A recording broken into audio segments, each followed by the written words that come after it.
one thing I want to show everybody, right? This is a wet mix, right? Wet, as in sticky. Yes.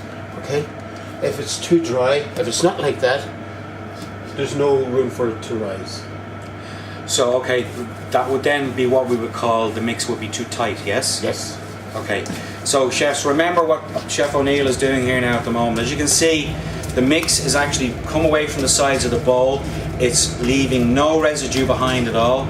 And as Chef O'Neill said there, we're looking for a wet mix because we want the dough to rise through the fermentation process in the yeast. Yes. Okay? Perfect. Now what we're going to do, we're going to take this aside, we're going to split it in two. We're going to put it in 2 bowls in a warmer area and just put on some cling film. Cling film being the best.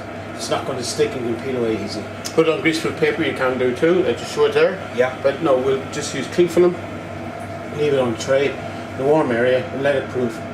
Now, when we say prove, that's the actual terminology for fermentation to start working. Fair enough, okay.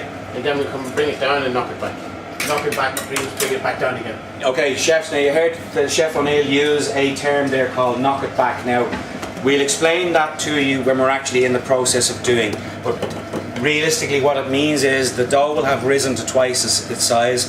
What we're going to do is we're going to knock it back to its original size and let it before we begin to use it. If you find it sticking to your fingers, just wet your hands. Before we go to let it prove, I'm just going to set my oven for 220 degrees. That's the temperature for cooking your pizza. 220 degrees for how long? Well, it depends on the size of your pizzas. Yeah. Some pizzas, for this, what we're going to do first of all, because this is celiac and it's wholemeal, we're going to put it in for 7 minutes with nothing on it. And in 5 to 7 minutes, you just have to watch it. Convection ovens can be a little bit quicker. If you have a dry stone oven, it would be perfect.